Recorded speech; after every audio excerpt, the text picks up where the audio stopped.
We had heard the cost of this project was causing anger even within the military itself. One army insider found by DVB agreed to cross this part of the border out of Myanmar to tell us why some soldiers were getting angry. He's a serving army engineer.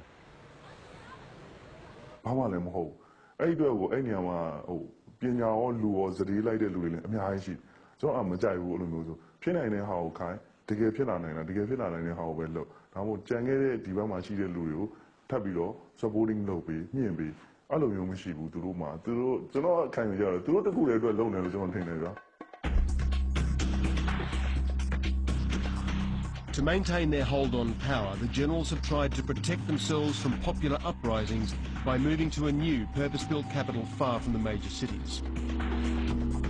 In the bunker files, Nanda found the location and plans for new homes for the military elite. Nearby are the much larger houses of the top 3 generals, including the vast official residence for A, the regime leader Senior General Tan Shui. The army engineer we'd met told us he had been in a tunnel right under Tan Shui's house. A1 ရဲ့သူ့ရဲ့ main location အောက်က A1 တဲ့ကိုဖြတ်သွားတယ်ကျွန်တော်ပြီးတော့အရှိဆိုရင်တော့တဲ့တော့ကျွန်တော်မီတာ50လောက်ကြော်လေးကိုရောက်ဘူးတော့ဒါပေမဲ့အထက်မှာအများကြီးရှိသေးတယ်အဲ့မီတာ50လောက်ဖုံးမောဘယ်လောက်ရှိလဲဆိုတော့မသိဘူးသူကလမ်းကတော့4လမ်းတချို့နေရာမှာ6လမ်းလမ်းကြီး4လမ်းလမ်းချင်း2လမ်း height သူ့ရဲ့အမြင့်ကသူက14ပေလောက်ရှိတယ်အကျယ်ကတော့ကား2စီးရှောင်လို့ရတယ် Just behind General Tan Shui's home, a road leads into the mountains. In the military's files, DVB found plans for a large underground command centre off this road. Coordinates on the plans locate the tunnel entrances dug into these mountains. Clear images of this area are not available, so DVB bought this infrared satellite image of the site. It reveals construction and what appears to be tunnel entrances in the exact location indicated on the plans. The project name is PP216 by the year. The plans for PP216 reveal it is a vast underground tunnel system. If you are going, you can see explosion proof door here. Explosion proof door, yeah. And the plans showed the entrances had a series of defences against atomic, biological and chemical attack. So, again, explosion proof door, ammunition bunker and ceiling door. Based on the plans, this is what it would look like. This entrance tunnel alone is 4 metres wide and over 300 metres long. The interior space is 14,000 square metres, the size of 2 football fields, with 9 large corridors, 8 metres wide and some 250 metres long. Tunnel experts we consulted say this is an ambitious project, and we have no proof that it's yet been completed. But in the files, Nanda believes he's found evidence the regime has already started to build it.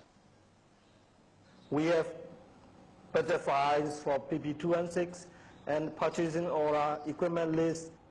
This is a purchase order for Project 216. It lists items such as ceiling doors and bomb-proof systems. And bomb-proof and ceiling systems. 45 pieces in 7 kinds, 3.1 million.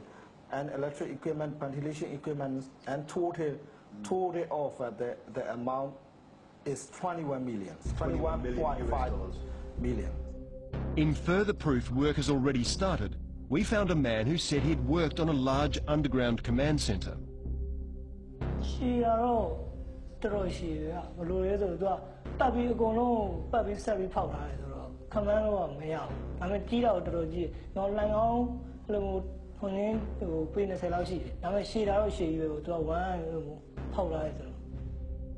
said he was a day labourer on the project, and we asked him to draw what he'd worked on. He first located the project exactly where the plans say it should be.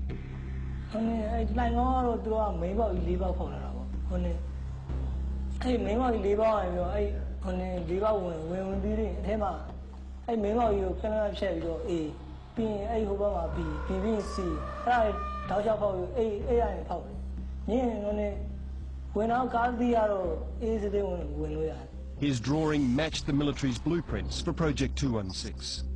And he told us the tunnels were built with the help of foreign advisors.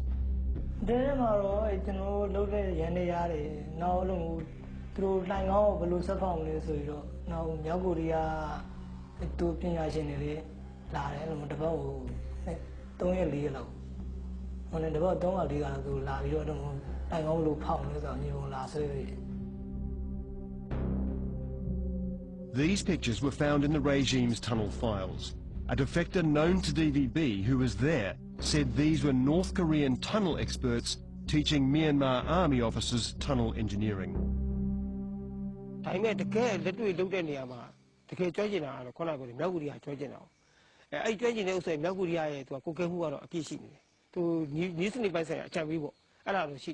What's more concerning is that North Korea is also helping Myanmar make weapons in what are called defence industry factories, or DIs.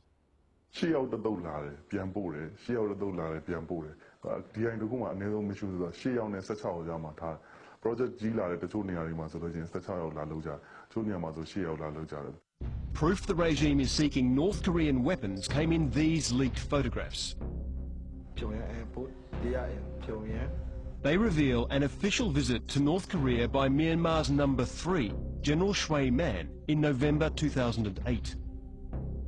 They had a series of high-level military meetings, and they visited a military factory making Scud missiles. They really admire us to copy North Korean models, and they want to produce some missile like a surface-to-surface missile. This is the Myanmar Army's internal report on the visit. It declares Myanmar's interest in making Scud missiles with a range of up to 3,000 kilometres. If ever achieved, that means a future Myanmar Scud could reach well beyond its borders. They're asking North Korea to support, to help, to improve their system. Their missile system. Their missile system. As Myanmar escalates its military capacity, it's also cracking down hard on the control of secret information. On January 7th this year, the regime sentenced one of its foreign ministry officials and a retired military officer to death for leaking these pictures. The crackdown comes as military insiders tell us Myanmar has started a program to build its own missiles. The first move in that program occurred here in Rangoon Harbour.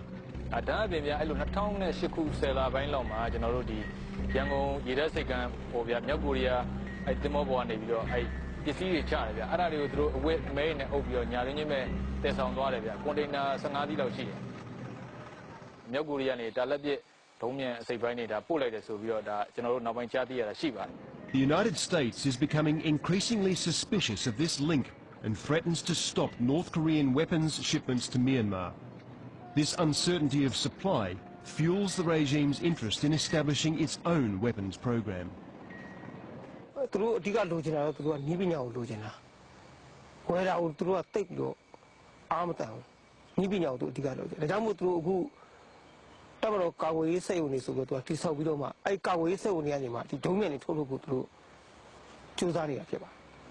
The Burmese are conducting research into missiles. To the best of my knowledge, they have not been able to produce a missile, not yet. But they will probably get there. I mean, they're talking about some fairly basic kind of Scud missile based on North Korean designs. But the question is, of course, what you put in the warhead. You can put in explosives, not TNT. You can put chemical or biological agents, or even a nuclear device. Maybe not on a small Scud, but if you develop the technology even further, we're talking about weapons of mass destruction. Back at DVB headquarters, one of the editors, Mo A, started receiving photographs of a military-run factory inside Myanmar. The photographs showed the factory being stocked with large machines. The files came from Major Sai Tain Win, who identified himself as the site's second-in-command. He told Mo A the machines were being used as part of a program to try to build missiles and, more importantly, to build parts for machines to enrich uranium. According to the officer from the Myanmar factory, it is intended to produce like some parts for the uranium enrichment. Uranium enrichment? Yeah, and then parts for the missiles. This was highly classified material. But with the next photographs, Sai sent a message. His superiors had started to suspect he was leaking material and he had to get out of the country fast.